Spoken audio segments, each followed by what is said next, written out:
বঙ্গে আপদ বিদেয় হয়েছে ঠিকই, কিন্তু বিপদ বেড়েছে। মন্তব্য সিপিআইএম পলিটি ব্যুরোর অন্যতম সদস্য মোহাম্মদ সেলিমের। মোহাম্মদ সেলিম আগরতলায় দলীয় কর্মসূচিতে অবস্থান করছেন। সংবাদ মাধ্যমের তরফে বেশ কিছু বিষয় নিয়ে প্রশ্ন করা হলে বঙ্গ রাজনীতি প্রসঙ্গে এমনই বক্তব্য করতে দেখা গেল বাম নেতৃত্ব মোহাম্মদ সেলিমকে। কি বললেন মোহাম্মদ সেলিম, দেখুন। বলেছি আপদ বিদেয় হয়েছে, কিন্তু বিপদ বেড়ে গেছে, এবং বাকি সব যা বললে এগুলো হচ্ছে সেই বিপদেরই লক্ষণ। সেখানে দাঁড়িয়ে তারা আইনের শাসন প্রতিষ্ঠার কথা বলেছিল, গণতন্ত্র ফিরিয়ে দেওয়ার কথা বলেছিল। ঠিকই তৃণমূলের নেতা চোর, জোচ্চোর, দুর্নীতিপরায়ণ তাদের উপর রাগ ক্ষোভ আছে। তুই দেখবে যারা তৃণমূলের দিকে ধরে বিজেপিতে ধরে যাচ্ছে তারা কিন্তু নিরাপদ। মানে ডিমের তো নির্দিষ্ট কোনো ধর্ম নেই, কোনো রাজনীতি নেই, কিন্তু ডিমগুলো তাদের বিরুদ্ধে ছড়া হচ্ছে যারা এখনো বিজেপির কাছে সারেন্ডার করেনি অন্তত। আর যারা সারেন্ডার করে গেছে, সে যত বড় দুর্নীতিবাজ হোক, হাওয়ালা ঘোটালা হোক, নারদাকাণ্ড হোক, ধর্ষক হোক, খুনি হোক, তার কিন্তু এটা খুবই মানুষের জন্ম বললে হবে না।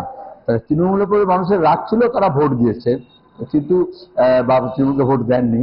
কিন্তু এগুলো খুবই অর্গানাইজ ভাবে করা হচ্ছে এবং সিলেক্টিভ কাজে করা হচ্ছে।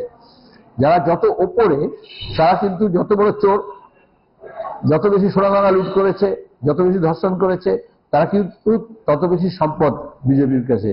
আর যারা একেবারে তলার ছিচকি আছে, তাদের জন্য কিছুটা এইরকম ঘোরানো হচ্ছে। তাও খুব একটা শক্ত মামলা মোকদ্দমা বা তদন্ত দেওয়া হচ্ছে না, হকারদের উচ্ছেদ করা হচ্ছে, প্রান্তিক মানুষদের উপর আক্রমণ নামিয়ে আনা হয়েছে।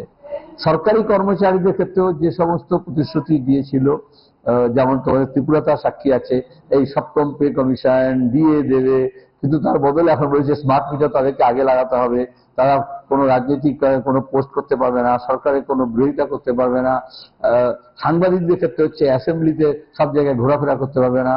একটা গোটা দেশে যেরকম একটা অঘোষিত জরুরি অবস্থা আছে, সেটা বিজেপি কখনো গণতন্ত্রের প্রসার চায় না। তারা গণতন্ত্রের একটা লিমিটেড এডিশন চায়, সংকুচিত, সে কাজই করছে। আমরা এই জন্যই প্রথম দিন থেকে রাস্তায় আছি, লড়াইয়ের ময়দানে আছি। তৃণমূল যখন নিজের পদ নিয়ে নিজেরা ঝগড়াঝাড়ি করছে, তখন আমরা মানুষ যাতে সম্মান নিয়ে তার রুটি রুজি জায়গায় বেঁচে থাকতে পারে, এবং বেকার ছেলে মেয়েদের কাজের সংস্থান যাতে হয়, এবং আমাদের শান্তি যাতে ফিরে আসে, মহিলাদের উপর আক্রমণ যাতে না হয়, নির্যাতন যাতে না হয়, এবং গণতান্ত্রিক একটা পরিসর যাতে উন্মুক্ত থাকে, তার জন্য আমাদের লড়াই জারি থাকবে। क्या आपके पास पुराना गोल्ड ज्वेलरी है जो अब आप पहनते नहीं? तो अब समय है उसे नई पहचान देने का। स्वर्ण कमल ज्वेलर्स में लीजिए ओल्ड गोल्ड एक्सचेंज का फायदा। अपना पुराना सोना लाइए और बदलिए उसे नए हॉलमार्क्ड गोल्ड या डायमंड ज्वेलरी में। 100% transparent purity testing, current market rate के हिसाब से बेस्ट वैल्यूएशन और पूरा भरोसा। आज ही विजिट कीजिए स्वर्ण कमल ज्वेलर्स। पुराना सोना, नई खुशियाँ।